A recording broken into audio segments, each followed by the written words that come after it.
Hey guys, all two of you. I would like to hear what you want to talk about and discuss. I don't know if um, I'm open to ideas, but just as an example here, let's say that you have uh, $30,000 invested. And let's say you get a 10% return on your money. Let's say you're getting monthly dividends or dividends that amount to about $300 a month. Um, Without ever putting another penny into the market, just let's say you get $300 a month from dividends. Well, in 5 years, a 10% return. And like I said, this is not including capital appreciation. This is just dividends. Um, you basically will more than double your money in 10 years. That 30,000 will turn into 137,000. In 20 years, they'll turn into almost 500,000.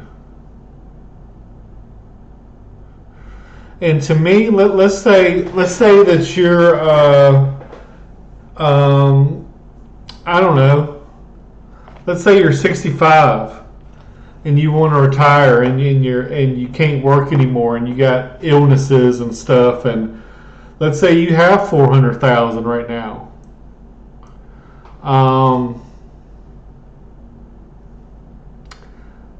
If you get 20,000 a year from Social Security and you can live on, let's say 60,000 a year, if you get 10% return on your money at $400,000, that would be $40,000 a year income plus the 20,000 you get from Social Security. So that'd be so.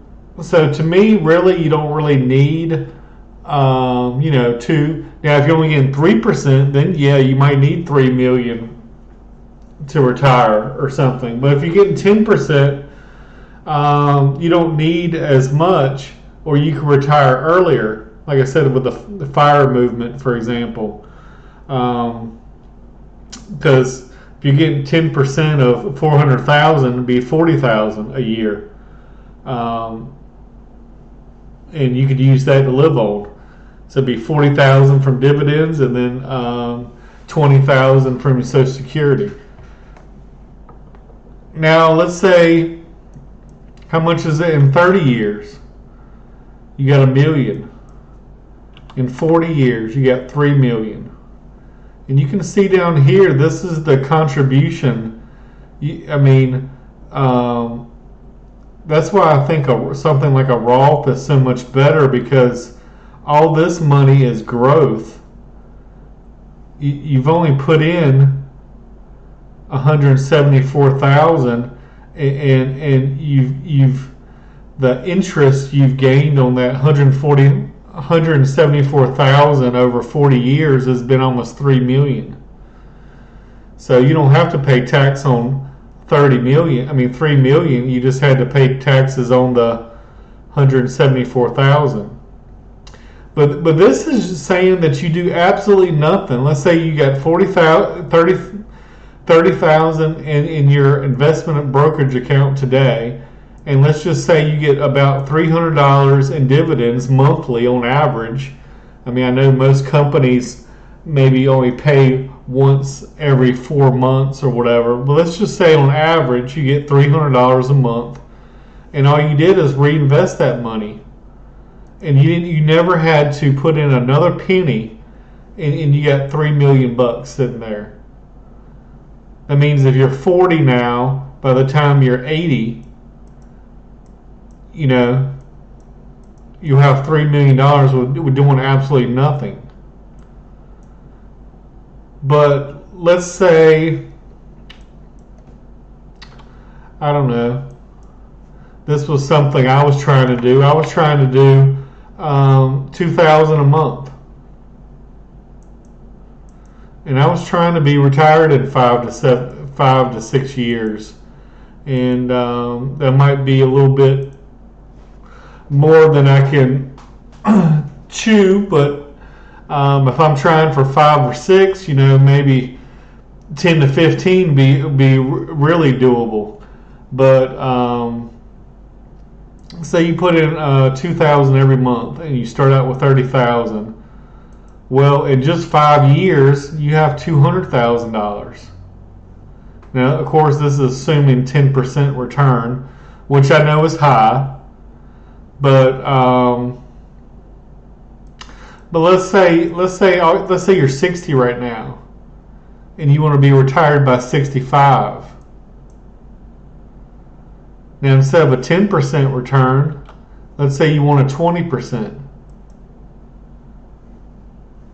So so that goes from 200,000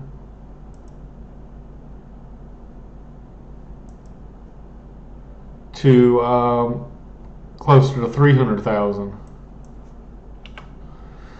But all right, let's say 10 years.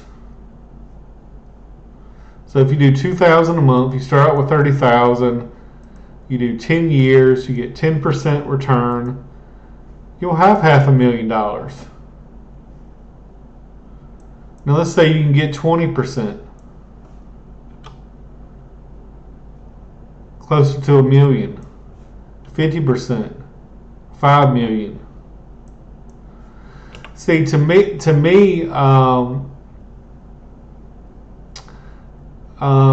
may not be able to change the amount that you can put in every month. You may not even be able to change the time span. Maybe you're 50 now, and you want to be retired by 60.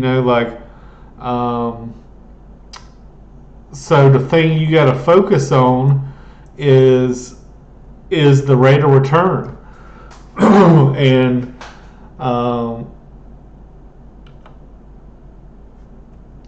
so if you need $1 million in the next 10 years, maybe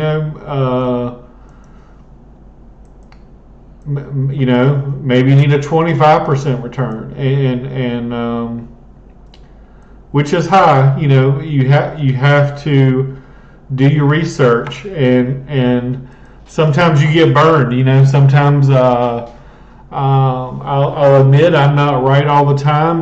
When I thought I found a 10 bagger, something to turn $1 to $10, and I was wrong. I don't think my research was wrong. I think the company maybe misled on some things, and it just didn't work out. But you got to take a chance. You're not going to be right on everything, and you got to really sit down and say you start with 0, and you can do 500 a month.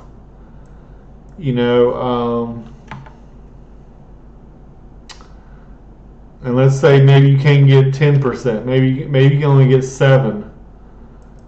But you'll have $1 million, $500 a month.